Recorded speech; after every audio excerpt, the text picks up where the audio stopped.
प्यारे दोस्तों, जिस कहानी का आपको 2-3 दिन से बेसब्री से इंतजार था, वो आज से दोबारा से रिकंटिन्यू हो रही है। मैं आपको एक चीज़ और बता देना चाहता हूँ, क्योंकि उस कहानी में थोड़ी सी दिक्कतें हैं और जल्दी से वो तैयार नहीं हो पा रही है। तो ये कहानी आपको सीओ से शादी, मैं 1 दिन या 2 दिन छोड़कर फिर आपको जैसे ही 4 या 5 एपिसोड तैयार होंगे, तो 1-2 दिन छोड़कर मैं आपको 5 एपिसोड इकट्ठे ही दे दिया करूँगा। और दोस्तों, आप लोग सुकून एफएम चैनल से जुड़े हैं, आपको यहाँ पर हमेशा हमेशा के लिए सुकून ही मिलेगा। आपको परेशान होने की कोई ज़रूरत नहीं है। कोई भी अगर आपको चीज़ें पूछनी होती है तो आप डायरेक्ट कमेंट करके हमें पूछ सकते हैं। और दोस्तों, कभी भी पैनिक मत अपने आप को होने दीजिए, कभी भी चिंता मत कीजिए कि एपिसोड नहीं आया। अगर एपिसोड एक दिन नहीं आएगा तो अगले दिन ज़रूर आएगा। ऐसा ही मैं आपके साथ विश्वास रखता हूँ। और बस मैं आप लोगों से कभी कुछ नहीं मांगता, बस इतना ही कहता हूँ कि अपने इस चैनल को ज़्यादा से ज़्यादा अपने व्हाट्सएप ग्रुप्स में लोगों के पास शेयर कीजिए और चैनल पर ज़्यादा से ज़्यादा सब्सक्राइबर करवाइए। और जब आप वीडियो देखते हैं तो वीडियो को एक बार लाइक ज़रूर कर दें, उसमें आपका कभी भी कोई पैसा नहीं लगता। और साथ में जो नए जुड़े हैं वो चैनल को सब्सक्राइब कर लें और एक प्यारा सा कमेंट हमें हमेशा करके बताएं कि आपको कहानी कैसी लग रही है। तो आपका अगर अब भी कोई डाउट रहता है तो आप मुझे कमेंट करके पूछ लेना। चलिए शुरू करते हैं कहानी। इशिका बाथरूम में आकर लगातार उल्टी करना शुरू कर देती है। तभी विक्रांत जो अंदर अपना वॉशरूम में तैयार हो रहा था, उसने एक तौलिया कमर पर और दूसरा कंधे पर लपेटा, फिर बाथरूम से बाहर निकल गया, सीधा वार्डरोब को ओर चला गया। बाथरूम के फर्श पर बैठी इशिका का धैर्य अब जवाब देने लगा था।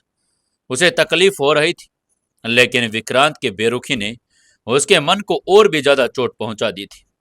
वो खुद से ही फुसफुसा कर बोली, क्या ये मूर्ख मेरी मदद भी नहीं कर सकता? चाहे उसे उसे कोई लगाव भी ना हो, कम से कम इंसानियत के नाते तो उसे थोड़ी हमदर्दी दिखानी चाहिए थी। तभी जैसे ही विक्रांत ने एक पल के लिए उसका हाथ छोड़ा, इशिका को लगा मानो उसके सारे शरीर से शक्ति छिन गई हो। उसके पैरों ने उसका साथ छोड़ दिया और एक धीमी भारी गति से जमीन पर गिर पड़ी। विक्रांत ये देखकर हड़बड़ा गया। वो उसकी ओर दौड़ा और उसने नीचे निशब्द पड़े उसको देखता रहा। वो न तो हिल रही थी और न ही उसकी आंखों में कोई हलचल दिखाई दे रही थी। विक्रांत ने झुककर उसकी नाक के पास अपनी उंगली रखी। एक धीमी और गर्म सांस उंगली को छूती हुई चली गई। मन की ये अभी भी जीवित है, लेकिन बहुत कमजोर हो गई थी। उसने एक हाथ से इशिका को सहारा दिया और उसे धीरे धीरे खड़ा किया। उसका हाथ कसकर थामे रखा और जब तक वो उसे वापस बिस्तर पर नहीं ले गया, तभी उसने उसकी ओर झुकते हुए बड़े ही चिंता और बेचैनी भरे आवाज में पूछा, इशिका, क्या हुआ? इशिका की त्वचा विक्रांत के हाथों को और भी ज्यादा गर्म कर गई। वो बुखार से तप रही थी, लेकिन उस गर्मी में कुछ और ही था, एक बेचैनी, एक असहायता जो सिर्फ बुखार की नहीं थी। इशिका के होठ हिल गए और वो कुछ अस्पष्ट से शब्द के मुंह से उसके निकले। वो कुछ समझाना चाहती थी, शायद यही कि उसका मासिक चक्र बिगड़ चुका था और ये असहनीय ऐंठन अब उसकी पूरी ताकत को निगल रही थी। तभी विक्रांत ने झटपट निर्णय लेते हुए कहा और कमरे से बाहर निकल गया। रुको इशिका, तुम चिंता मत करो, मैं अभी जिमी को बुला कर लेकर आता हूँ। इशिका की आंखें अध खुली हुई थी। उसने उसकी जाती हुई परछाई को तो देख लिया, लेकिन शरीर में इतनी ताकत नहीं थी कि उसे रोक पाए।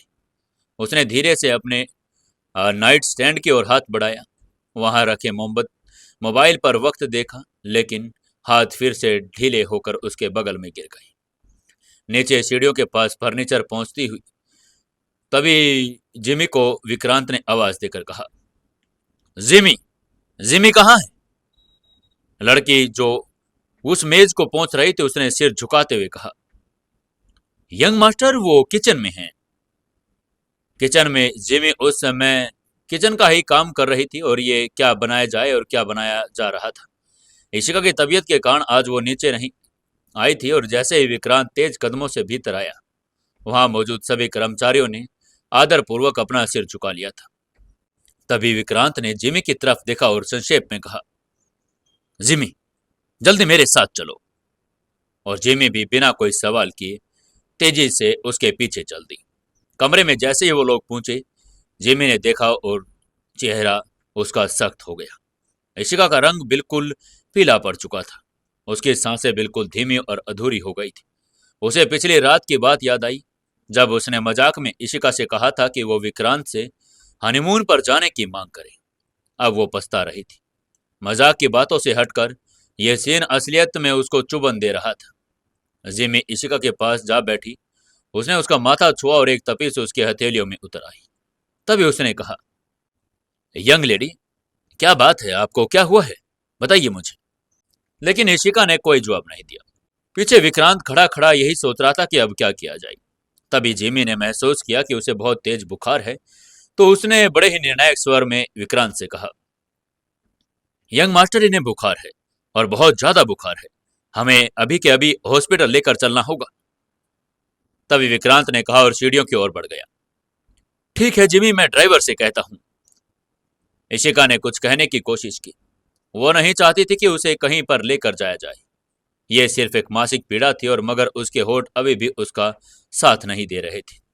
जिमी ने उसकी हथेली थाम कर कहा, ओके ओके, आप शांत रहिए, थोड़ी देर की बात है, आप जल्दी ही ठीक हो जाएंगे। विक्रांत ने झटपट उसे गोद में उठा लिया। इशिका सिर उसके सीने से टकरा गया। वो हल्की सी कराह के साथ अपनी चेतना खोती चली जा रही थी। नीचे रसोई के सामने से गुजरते हुए जिमी ने तेजी से कहा, एंजल, एंजल, हम हॉस्पिटल जा रहे हैं, जल्द ही लौटेंगे। एंजल, जो अभी भी कमरे से बाहर आया था और ये देखकर बिल्कुल स्तब्ध रह गया। ग्रोवर परिवार में इस तरह किसी महिला को गोद में उठाए देखना एक अलग ही क्षण था। कुछ कहने से पहले ही वो दोनों तेजी से घर के बाहर जा चुके थे। कार में विक्रांत की घबराहट लगातार बढ़ती जा रही थी। उस बेचारे को यह समझ ही नहीं आ रहा था कि आखिरकार इस लड़की के साथ हो क्या गया है। तभी उसने ड्राइवर से कहा, ड्राइवर, जल्दी से गाड़ी तेज चलाओ और जल्दी हॉस्पिटल पहुंचने में कोशिश करो। ड्राइवर ने जिमी की ओर देखकर जवाब दिया, जी सर, मैं पूरी कोशिश करता हूं।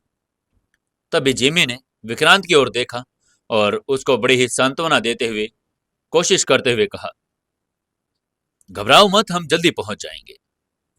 विक्रांत ने तुरंत डॉक्टर रोज को फोन मिला लिया और उनका जो फैमिली का डॉक्टर था, तभी उसने डॉक्टर से कहा, डॉक्टर, मैं इशिका को हॉस्पिटल लेकर आ रहा हूं, बहुत ज्यादा बीमार है।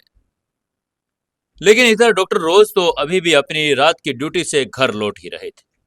तभी गहरी सांस लेकर बोले, उसे इमरजेंसी में ले आओ, मैं वहीं मिलूंगा मिस्टर ग्रोवर। डॉक्टर ने झटपट अपना सफेद कोट पहन लिया और हॉस्पिटल की ओर दोबारा से बढ़ गया। तभी एक नर्स ने पूछा, प्रोफेसर, क्या आप अब भी जा रहे हैं? उन्होंने थके हुए मुस्कान के साथ उत्तर दिया, वीआईपी मरीज है, अब तो पूरी दोपहर यहीं पर गुजरेगी, शायद अब मैं घर पर नहीं जा पाऊंगा। हॉस्पिटल के इमरजेंसी वार्ड में जैसे ही विक्रांत इशिका को गोद में लेकर आया, डॉक्टर रोज उनका इंतजार ही कर रहे थे। वो उसे देखकर एक हल्की सी चिढ़ छेड़ना चाहते थे, पर विक्रांत की आंखों में चिंता देखकर वो रुक गए थे। तभी रोज ने पूछा, क्या हुआ इन्हें? तभी विक्रांत ने जवाब दिया, इन्हें अचानक उल्टी आई, फिर बुखार और अब ये बेहोश है। ठीक है मिस्टर ग्रोवर, आप बाहर इंतजार कीजिए, मैं मरीज को देख लेता हूं, डॉक्टर ने कहा और अपने काम में लग गया। विक्रांत ने भी उनकी बात मानी और बाहर की बेंच पर आकर बैठ गया। अंदर डॉक्टर ने इशिका से पूछा, आपको क्या महसूस हो रहा है?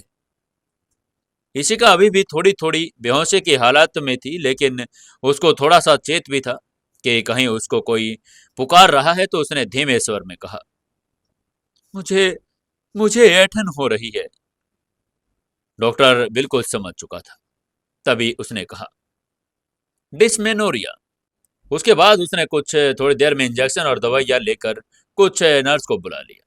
कुछ पेन किलर, फीवर रिलीवर और आईवी फ्लूइड्स दूंगा। उन्हें निगरानी में वार्ड में रखा जाएगा। अगर ठीक रहा तो कल छुट्टी मिल जाएगी। डॉक्टर ने बाहर आकर विक्रांत से कहा। इशिका भी अब पूरी तरह से शांत थी, लेकिन अंदर ही अंदर उसे शर्मिंदगी महसूस हो रही थी। विक्रांत को इतनी चिंता में देखकर सिर्फ मासिक ऐंठन के लिए लेकिन शायद उसके भीतर कहीं एक हल्की सी राहत भी थी कि इस बार वो अकेली नहीं थी। अब क्या करेगी इशिका, जानने के लिए जुड़े रहिए सुकून एफएम के साथ। दोस्तों, कहानी को लाइक करें, शेयर करें और कमेंट जरूर करें। दोस्तों, एपिसोड नंबर 34वें में आपका स्वागत है। चलिए शुरू करते हैं कहानी। इधर कमरे में हल्की हल्की रोशनी फैली हुई थी। दीवार पर लगी घड़ी दोपहर के 2 बजने का संकेत दे रही थी और अस्पताल के वीआईपी वार्ड की सफेद दीवारें, शांत वातावरण और धीमी धीमी चल रही एसी की ठंडी हवा, सब कुछ ऐसा लग रहा था जैसे वक्त थम सा गया था। उस गहरी नींद से जागती हुई इशिका अरोड़ा ने आंखें खोली तो सबसे पहले अपने पेट के दर्द को उठते हुए महसूस किया। हलचल भरी रात के बाद ये सुबह उसके लिए राहत नहीं और ज्यादा बेचैनी लेकर आ गई थी। धीरे से करवट बदलकर उसने देखा कि हर कोना चुप, हर चीज अपनी जगह पर, लेकिन उस कोने में बैठा एक शख्स की उपस्थिति ने उसकी धड़कनों को थाम दिया था। विक्रांत ग्रोवर सोफे पर बैठा उसी की ओर देख रहा था, जैसे उसकी हर सांस की निगरानी कर रहा हो। वो धीरे से उठने की कोशिश कर रही थी कि विक्रांत तेजी से उसकी ओर बढ़ा और उसकी आंखों में गहराई से देखते हुए गंभीर लहजे में बोला, नहीं नहीं नहीं, तुम नीचे ही रहो, उठो मत। इशिका ने उसके चेहरे पर चिंता की लकीरें पढ़ ली। वो थोड़ी हिचकिचाई और उसने उसके साथ मासूमियत से पूछा, काम काम क्या क्या हुआ? सब सही तो चल रहा है ना? उसकी पलकें ये बात कहकर कई बार झपकी। वो नींद और जागने के बीच में उलझी हुई थी। तब विक्रांत की एक आवाज में नई ताकत थी। तभी उसने बड़े ही आत्मविश्वास के आलम में ऐसा कहा जैसे उसने युद्ध जीत लिया, मैं अगला चेयरमैन हूं। हालांकि ये जिम्मेदारी उसने पहले ही संभाल ली थी, लेकिन जब तक अशोक ग्रोवर जीवित थे तब तक लोग उन्हीं को चेयरमैन कहकर संबोधित करते थे। इसी का कुछ पल के लिए मौन रही। वो भूल ही गई थी कि उसकी शादी किसी ऐसे आदमी से हुई है जो अब एक साम्राज्य का वारिस बन चुका था। विक्रांत ने फिर कहा, मैंने कहा है कि लेट जाओ। डॉक्टर ने कहा है कि तुम्हें पूरा आराम चाहिए, अभी तुम्हें उठना नहीं है। उसकी बातों में वो सुबह वाली घबराहट अभी भी जिंदा थी। इशिका ने उसकी बात को नजरअंदाज करते हुए पूछा, मैं कितनी देर सो चुकी हूं? दोपहर के 2 बज चुके हैं, यानी करीब 5-5 घंटे तुम्हें हो चुके हैं, विक्रांत ने जवाब दिया और फिर उसके कंधों पर हल्के से हाथ रखते हुए उसे धीरे से वापस बिस्तर पर लिटा दिया। उसने विरोध नहीं किया। वो जानती थी कि इस वक्त वो उस पर हावी नहीं हो सकती थी। तभी उसने धीरे से कहा, मैं बहुत लंबे समय तक सोती रही, आपने मुझे जगाया भी नहीं। विक्रांत ने गंभीरता से पूछा, वो छोड़ो, ये बताओ तुम्हारा बुखार अब उतर चुका है या फिर अब दर्द कैसा है तुम्हारा? डॉक्टर ने उसे पहले ही समझा दिया था कि कुछ महिलाओं को मासिक धर्म के दौरान असहनीय दर्द होता है, लेकिन आज वो इसे पहली बार इतनी निकटता से देख रहा था, वो भी अपनी पत्नी के साथ। इशिका ने कहा, हल्का हल्का हो रहा है। उसने जानबूझकर दर्द को छोटा दिखाने की कोशिश की, क्योंकि वो नहीं चाहती थी कि विक्रांत और ज्यादा घबरा जाए। विक्रांत की आंखें एक पल के लिए नीचे झुक गई और उसने कहा, आज सुबह तो तुमने मुझे डरा ही दिया था, जब मैं बाथरूम में था और तुम अंदर आ गई, उल्टी की और लगभग गिर ही गई थी। वह पल याद करके इशिका का चेहरा शर्म से लाल हो गया। उसने महसूस किया कि उसके गाल पर शायद खून के हल्के निशान अब भी होंगे। वो नजरें चुराते हुए बोली, मुझे माफ कर दो, मैंने गलत अनुमान लगाया, दवा लेने में देर हो गई थी, आई एम सॉरी। लेकिन विक्रांत ने कोई सवाल नहीं किया। उसकी आंखें बहुत कुछ पूछ तो रही थी, फिर भी उसने इशिका की झिझक का सम्मान करते हुए खामोशी से गर्दन झुका ली। कमरे में वो कुछ पल के लिए सन्नाटा छा गया। फिर विक्रांत ने केले का एक गुच्छा उठाया और उसकी ओर बढ़ाते हुए कहा, तुम ये केले खा लो, डॉक्टर ने कहा है कि इससे तुम्हें आराम मिलेगा। इशिका ने चुपचाप एक केला ले लिया, छीलकर खाने लगी, लेकिन भीतर ही भीतर वो चाहती थी कि वो यहाँ से चला जाए। उसका वहां पर होना उसे सने से तो भर रहा था, लेकिन वो थोड़ी सी अपने आप को असहज महसूस कर रही थी। लगभग शाम ढल चुकी थी। खिड़की के बाहर का आसमान सुनहरी रोशनी में नहा रहा था। इशिका उस ओर देखती रही। उसकी प्रार्थना थी कि सूरज जल्दी ढल जाए ताकि विक्रांत घर जा सके। वो जानती थी कि वो उसकी मदद करना जानता है, लेकिन अभी भी शायद वो उसके पास इतने रहने के लिए तैयार नहीं थी। तभी कमरे पर किसी की आवाज आई। एक मधुर सा स्वर गूंजा और कमरे में एक महिला आ गई। उसके पीछे एक और आदमी भी था। उसने आते ही कहा, हेलो विक्रांत। उसके बाद वो अंदर आ गई और उसने मुस्कुराते हुए कहा, हाय, मैं लवली हूं और ये है मेरे पति राजवीर। इशिका ने जैसे ही लवली को देखा, उसकी आंखें ठिठक गई। काले रेशमी बाल जो उसकी कमर तक लहराते थे, नन्हा सा चेहरा और चमकती नीली आंखें लवली किसी परी के जैसी लग रही थी। वो तेजी से इशिका की ओर आई और गर्मजोशी से उसका हाथ थामते हुए बोली, आखिरकार उस लड़के से मिल ही लिया जिसने उस मुसीबत से शादी कर ली। वाह। इशिका के गाल थोड़े और गुलाबी हो गए थे। लवली के शब्दों में सच्चाई थी, लेकिन उसके अंदाज में मजाक और अपनापन दोनों ही थे। वाह यार, आप तो अस्पताल के गाउन में भी कमाल लग रही है। तभी उसने इशिका की तरफ देखकर कहा और इशिका की पीठ पर एक स्नेही हाथ फेर दिया। पहली मुलाकात में ही वो दोनों के बीच कुछ खास जुड़ाव बन गया था। राजवीर जो चुपचाप अभी तक खड़ा था, वो आगे बढ़ा और बोला, you are so beautiful. Ishika हल्के स्वर में मुस्कुराई और उसने कहा, थैंक यू सो मच। मैं राजवीर हूं, विक्रांत का सेक्रेटरी, और ये मेरी पत्नी है लवली। उसने बात को आगे बढ़ाते हुए कहा।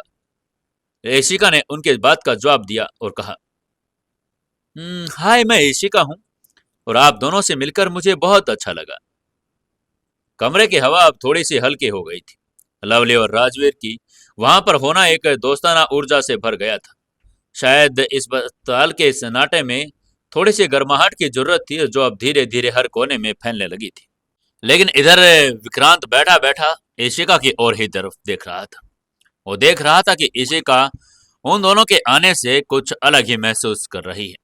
अभी तक तो वो उससे डरे जा रही थी और वो चाहती थी कि अभी के अभी विक्रांत वहां से बाहर चला जाए। लेकिन उन दोनों के आने के बावजूद वो उनके साथ हंसी खेल कर रही थी और वो उन्होंने उनको अपना दोस्त भी बना लिया था। आखिरकार इस विक्रांत को थोड़ी थोड़ी जलन भी महसूस हो रही थी। अब क्या करेगा विक्रांत, जानने के लिए जुड़े रहिए सुकून एफएम के साथ। दोस्तों, आप मुझे एक बात और जरूर से जरूर बताना कमेंट करके कि जैसे हम अलग अलग एपिसोड को अलग अलग आपको बताकर रिकॉर्ड करते हैं, और जो शाम की कहानी आती है हमारी सीक्रेट घर जमाई, तो उसमें क्या करता हूं कि मैं 5 एपिसोड को एक ही एपिसोड बनाकर आपको दे देता हूं। आपको भी बार बार ये सुनने की जरूरत नहीं पड़ती कि एपिसोड नंबर ये या फिर एपिसोड नंबर ये, और एक ही बार में पूरा एपिसोड पूरा हो जाता है। तो आप मुझे इस कहानी के लिए भी बताएं, या मुझे एपिसोड बीच बीच में बोलना चाहिए, या फिर पूरे एपिसोड को एक ही बार में बोलकर उसको हम खत्म कर दें। ये आप मुझे जरूर से जरूर कमेंट करके बताना। दोस्तों, 35वें एपिसोड में आपका स्वागत है। चलिए शुरू करते हैं कहानी। कमरे में एक पल के लिए फिर से खामोशी छा गई थी। सब अपने अपने कामों में व्यस्त थे और फिर दरवाजे पर धीरे से खुला और रिंकी माथुर मुस्कुराते हुए अंदर आ गई। वो बिस्तर के पास रखी कुर्सी को खींचकर बैठ गई और ठुड्डी हथेली पर टिकाते हुए बड़े ही प्यार से बोली, तुम बहुत प्यारी लग रही हो। ये कोई सामान्य तारीफ नहीं थी, न ही बनावटी थी। रिंकी की आंखों में ईमानदारी और स्नेह भरा हुआ था। वो झुकी और इशिका अरोड़ा का हाथ पकड़कर नर्म स्वर में बोली, क्यों ना हम दोस्त बन जाएं। इशिका को भी उसका ये बिहेवियर अच्छा ही लग रहा था। उसे अपनापन महसूस हो रहा था। उसने हल्की मुस्कान के साथ कहा, ओके ठीक है। उसने उसे स्वीकार लिया था। रिंकी जैसी दोस्त उसे सच में चाहिए ही थी, और अगर कभी जरूरत पड़ी तो वो एक हथियार की तरह काम भी आ सकती थी। और सबसे अहम बात, वो एक ऐसा हथियार था जिसे इस्तेमाल करना न भी पड़े तो उसके होनों का ही सुकून था। तभी रिंकी ने ठहाका लगाते हुए कहा, जैसे ही तुम अस्पताल से बाहर निकलोगे, हम कुछ बॉन्डिंग एक्सरसाइज करेंगे ताकि हम दोनों आपस में गोंद की तरह हमेशा चिपके रहें, हमें कोई अलग भी ना कर सके। रिंकी एक हाई फैमिली की बाकी औरतों से अलग थी। जब से उसकी शादी राजवीर से हुई थी, उसके 2 पुरुषों से पुराने संबंध की खबरें बाहर आ गई थी। दिल्ली के एक बड़े समाज की स्थिति उसे अजीब लग रही थी और उसकी जो मित्र मंडली थी उससे भी वो किनारा उसने कर लिया था। अब वही औरतें थी जो उसे सामाजिक आयोजनों में बुलाना पसंद नहीं करती थी। वो जानती थी कि इशिका जैसी महिला से जुड़ने के बाद वो फिर से अपने समाज में वो अपना सम्मान वापस ले सकती है। तभी विक्रांत ग्रोवर जो उनकी बातों को सुन रहा था उसने बीच में टोकते हुए कहा, आप ऐसा तब करेंगी जब वो हॉस्पिटल से बाहर आएंगी।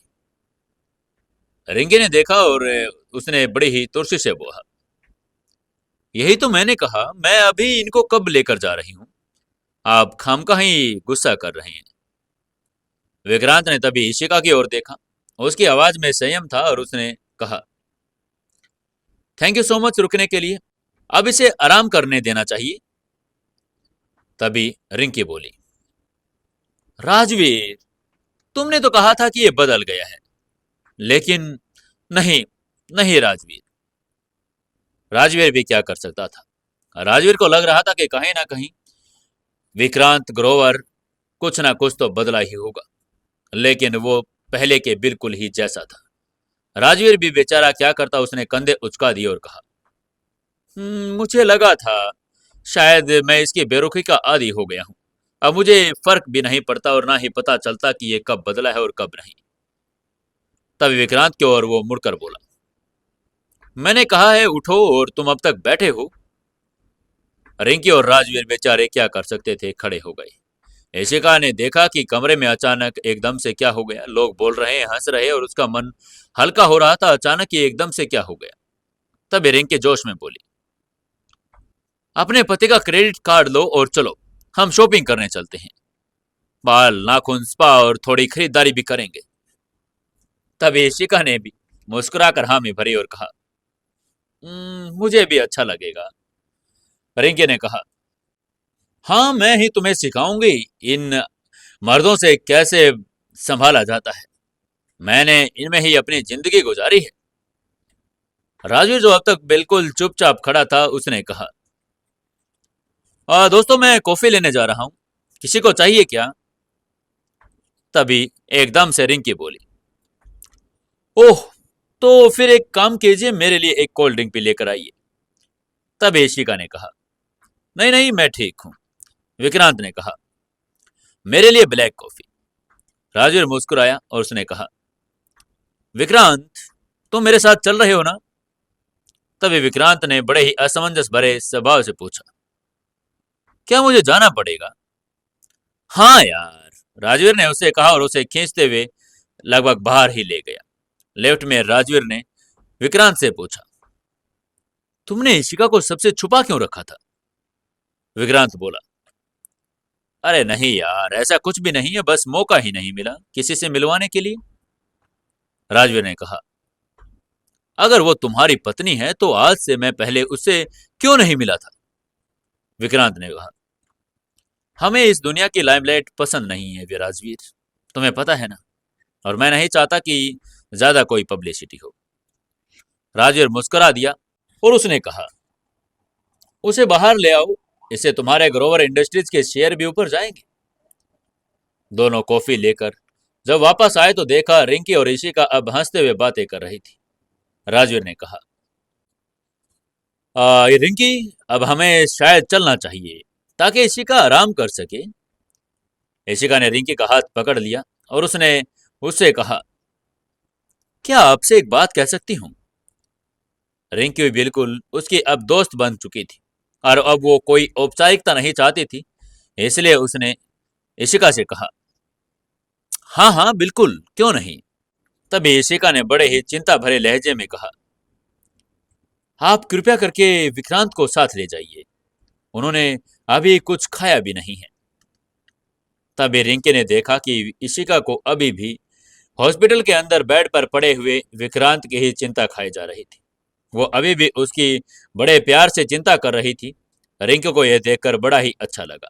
वो मुस्कुराई और उसने इशिका को कहा, तुम सच में बहुत प्यारी हो इशिका। लेकिन इधर जो विक्रांत ये बातें सुन रहा था उसको कुछ अच्छा नहीं लगा। वह भी इशिका से दूर जाना नहीं चाहता था। वो यहीं पर उसकी देखभाल करना चाहता था और वह यही सोच रहा था कि अगर वही सिचुएशन दोबारा से आ गई तो वो अकेली क्या करेगी। उसको संभालने वाला यहाँ पर कोई भी नहीं होगा। इसलिए उसने बड़े ही दृढ़ स्वर में कहा, मैं नहीं जाऊंगा। लेकिन इशिका को ये बात अच्छी नहीं लगी। इशिका चाहती थी कि वो जाकर कुछ फ्रेश हो ले, कुछ खा पी ले, और अगर विक्रांत ऐसे ही यहाँ पर डटा रहा तो वो भी बीमार पड़ जाएगा। इशिका नहीं चाहती थी कि विक्रांत को कुछ भी हो। तभी उसने बड़े ही दृढ़ स्वर में कहा, आप जाएंगे? क्यों नहीं जाएंगे आप? बिल्कुल जाएंगे। विक्रांत जान गया था कि अब वो हार गया है। वो अब उसके पास कोई विकल्प नहीं बचा था मना करने का भी, क्योंकि वो भूखा भी था और कर भी क्या सकता था। और अब की बार तो इशिका ने बड़ा ही ऑर्डर देकर कहा था। तभी उसने कहा, हाँ ठीक है, मैं खाना खाकर लौट आऊंगा। तभी रिंकी ने उसकी बाह पकड़ ली और मुस्कुराते हुए कहा, वाह यार, तुम दोनों तो सच में बहुत प्यारे हो। तुम्हारी बातें भी बहुत प्यारी हैं। मुझे तो कुछ ऐसा लग रहा था जैसे मैं कोई सपने में आ गई हूं। You both are beautiful and great my dear. तभी इशिका ने कहा, आज रात मत आना, आप घर पर ही आराम कर लेना। विक्रांत ने उसकी ओर देखा लेकिन कहा कुछ नहीं। लेकिन उसके कदम बता रहे थे कि वो जरूर आएगा। तो धीरे धीरे करके वो लोग वहां से निकलने की पूरी प्लानिंग कर चुके थे। और इधर इशिका के मन में भी यही चल रहा था कि विक्रांत उसकी बात मानेगा या फिर वहां पर वापस आएगा। ये विक्रांत भी यही सोच रहा था कि उसे क्या करना चाहिए। आपको क्या लगता है दोस्तों, विक्रांत वहां वापस खाना खाकर आएगा या फिर नहीं? क्या होगा आगे की कहानी में, जानने के लिए जुड़े रहिए सुकून एफएम के साथ। दोस्तों, सीओ से शादी कहानी अच्छी लग रही है तो एक लाइक, एक शेयर और एक कमेंट जरूर से जरूर करना। और मैंने जो आपसे कुछ सवाल पूछे हैं उनका भी जवाब आज जरूर से जरूर देकर जाना।